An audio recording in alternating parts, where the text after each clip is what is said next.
Hello friends, ఇంట్లో బయట పరిస్థితులు ఏమీ బాగలేవు. ఎక్కడ చూసినా ప్రాణాలు కాపాడానని కోవిడ్ పేషెంట్స్, మరో సైడ్ వాళ్ళని చూసుకుంటే ఏడుస్తున్న వాళ్ళ ఫ్యామిలీస్ నాకు గుర్తొస్తున్నాయి. ఈ సిచ్యువేషన్లో మనకి ఒక చిన్న హోప్ వ్యాక్సిన్ వల్లనే వస్తుంది. కానీ కోవిడ్ పేషెంట్ విషయంలో మాత్రం మనం ఏమీ చేయలేకపోతున్నాం కదా. అయినా సరే ఈ క్రిటికల్ కండిషన్లో ఉన్న కోవిడ్ పేషెంట్స్ని కూడా ప్లాస్మా డొనేషన్ ద్వారా మనం సేవ్ చేయొచ్చు. ఈ వీడియో ఏదో వ్యూస్ జనరేట్ చేయడానికి కోసం నేను చేయట్లేదు మై డియర్ ఫ్రెండ్స్. కనీసం ఒక్కరి ప్రాణాలన్నా కాపాడాలని ఒక చిన్న ఆశతోని మేము చేస్తున్నాం. దయచేసి ఎండ్ వరకు చూడండి. ప్లాస్మా అంటే ఏంటి, దాన్ని ఎవరు డొనేట్ చేయొచ్చు, ఎలా చేయొచ్చు, ఇలాంటి ఎన్నో ముఖ్యమైన విషయాలు మనం మాట్లాడుకోబోతున్నాం ఈ వీడియోలో.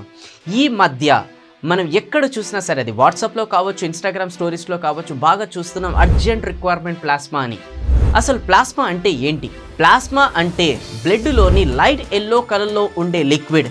ఆ లిక్విడ్లో 90% వాటర్ ఉంటుంది, 10% మెయిన్ ప్లాస్మా కాంపోనెంట్ ఉంటుంది.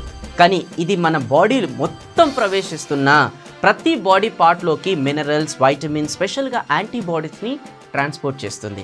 అయితే మరి యాంటీబాడీస్ అంటే ఏంటి? మనకి ఎప్పుడైనా ఇన్ఫెక్షన్ అయినా, మన బాడీలోకి వేరే ఫారెన్ వైరస్ లాంటివి వచ్చినప్పుడు మన ఇమ్యూన్ సిస్టమ్ జనరేట్ చేసే ఫైటర్సే ఈ యాంటీబాడీస్. అంటే మనకి ఏ హెల్త్ ప్రాబ్లం వచ్చినా మన తరపున ఫైట్ చేసే, మన హెల్త్ని సెట్ చేసే సైనికులు అన్నమాట. కోవిడ్ పేషెంట్స్కి చాలా యాంటీబాడీస్ అవసరం ఉంటాయి. అలాగే ఆ యాంటీబాడీస్ కూడా మొత్తం బాడీలో సర్క్యులేట్ అయ్యి డిస్ట్రిబ్యూట్ అవ్వడానికి వాళ్ళకి ప్లాస్మా కూడా కావాలి. అందుకే ఈ మధ్య ప్లాస్మా థెరపీ ద్వారా డోనర్స్ ఇచ్చిన ప్లాస్మాని పేషెంట్స్కి ఎక్కించి వాళ్ళని చావు నుంచి దూరం చేస్తున్నారు. అయితే ప్లాస్మా థెరపీ అనేది ఒక ఎక్స్పెరిమెంటల్ థెరపీ, కానీ ఇవ్వాల్సిన టైంకి ప్లాస్మా ఇచ్చినట్టయితే మనం ప్రాణాలు కాపాడొచ్చు మై డియర్ ఫ్రెండ్స్. ఇప్పుడు పేషెంట్స్కి కాపాడడానికి మనకి లాస్ట్ హోప్ కూడా ఈ ప్లాస్మా థెరపీనే. మరి ఎవరు ప్లాస్మా డొనేట్ చేయొచ్చు? నిజానికి ప్లాస్మా డొనేషన్ కూడా ఒక బ్లడ్ డొనేషన్ లాంటిదే. అయితే ప్రజెంట్ కండిషన్లో ప్లాస్మా డొనేషన్ అనేది చాలా అవసరంగా ఉంది.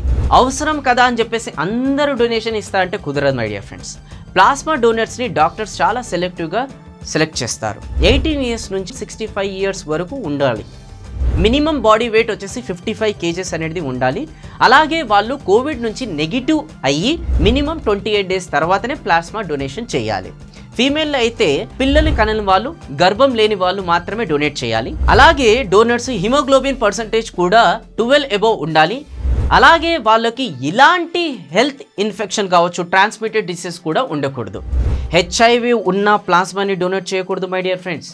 అలాగే మీరు వ్యాక్సిన్ వేసుకుంటే డొనేట్ చేయొద్దు. వ్యాక్సిన్ వేసుకున్న ముందు ప్లాస్మాని డొనేట్ చేయాల్సి ఉంటుంది. అలాగే మీరు చాలా ఎక్కువ యాంటీబాడీస్ కూడా ఉండాలి. ఇక్కడ చెప్పిన ప్రాబ్లమ్స్ ఏమీ లేకపోతే మీరు మీ ప్లాస్మాని డొనేట్ చేయొచ్చు.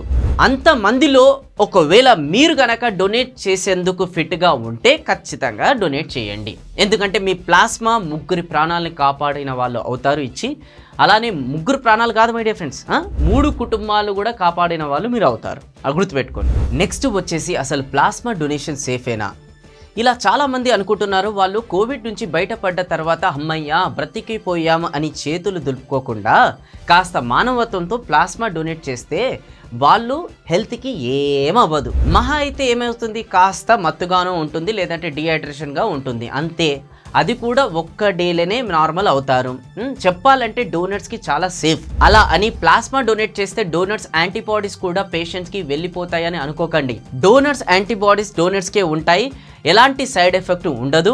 మీరు 15 రోజులకు ఒక్కసారి చొప్పున 3 సార్లు ప్లాస్మా డొనేట్ చేయవచ్చు. 3 లైఫ్స్ మీరు కాపాడవచ్చు. అలా ప్రతిసారి 400 నుంచి 500 ml ఆఫ్ ప్లాస్మా మీరు ఇవ్వచ్చు. మీరు ప్లాస్మా డొనేషన్ సెంటర్స్కి వెళ్ళినా మీరు మళ్ళీ కోవిడ్ వస్తుందని మీరు భయపడకండి. ఎందుకంటే కోవిడ్ సెంటర్స్కి దూరంగానే ఇవి ఉంటాయి. ప్రతి 10 మందిలో ఒక 3కి చాలా యాంటీబాడీస్ ఉంటాయి కాబట్టి ఈజీగా మీరు డొనేట్ చేయొచ్చు. సరే, మరి ప్లాస్మా ఎలా డొనేట్ చేయాలి, ఎక్కడ డొనేట్ చేయాలి? సింపుల్ ఫ్రెండ్స్, మీకు స్క్రీన్పై కనిపిస్తున్న ఈ 3 వెబ్సైట్లో డోనర్గా రిజిస్టర్ అవ్వండి. వాళ్ళకు అవసరమైన ఉన్నప్పుడు మిమ్మల్ని వాళ్ళు కాంటాక్ట్ అవుతారు. అలా కాదు నేను ఇప్పుడే వెంటనే ఇస్తాను అంటే ఆప్షన్ కూడా ఉంది. మీరు దగ్గరలో ఉన్న బ్లడ్ బ్యాంక్కి కోవిడ్ పాజిటివ్ రిపోర్ట్ మరియు మీ ఓటర్ ఐడి లేదంటే మీ ఆధార్ కార్డ్ తీసుకొని వెళ్ళండి. వాళ్ళు మీరు అసలు ప్లాస్మా డొనేట్ చేయడానికి ఎలిజిబులా కాదా అనేది టెస్ట్ చేసుకొని ఒకవేళ మీరు ఎలిజిబుల్ అయితే అక్కడే డొనేట్ చేసేసేయండి.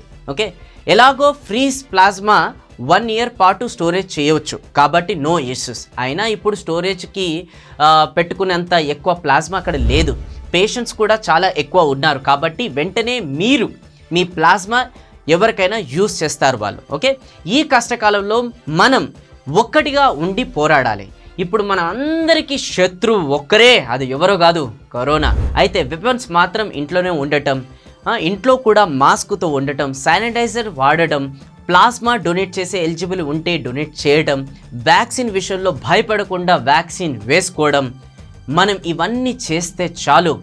ఇదే మనం చేసే యుద్ధం మై డియర్ ఫ్రెండ్స్. మనతోని మనం హాస్పిటల్ బెడ్ పైన ఐసీయూలో మీరు ఊపిరి కోసం చేసే యుద్ధం కంటే ఈ యుద్ధమే బెస్ట్ మై డియర్ ఫ్రెండ్స్, ఈ యుద్ధమే బెస్ట్. ఇంకా ఆ తర్వాత చాయిస్ అనేది మీ చేతిలోనే నేను వదిలేస్తున్నాను. మరి మీ ఏ ఆప్షన్ సెలెక్ట్ చేసుకుంటారో, ఇంట్లో ఉండి ఇవన్నీ ప్రికాషన్స్ తీసుకొని యుద్ధం చేస్తారా మీతోని, లేదంటే హాస్పిటల్లో బెడ్ పైన కూర్చొని ఐసీయూలో వెంటిలేటర్ పైన యుద్ధం చేస్తారా? Choice is yours. బయట ప్రాణాలు కోల్పోతున్నారు, హాస్పిటల్లో బెడ్ దొరకక ఎంతోమంది ప్రాణాలు కోల్పోతున్నారు. ఒక్కొక్కరు వాళ్ళ చేతుల మీదనే వాళ్ళ తల్లిదండ్రులను కూడా ఏజ్ అయిపోయిన వాళ్ళని చంపేస్తున్నారు హాస్పిటల్లో బిల్లులు కట్టుకోలేక. మరి ఇంకేం చేస్తారు?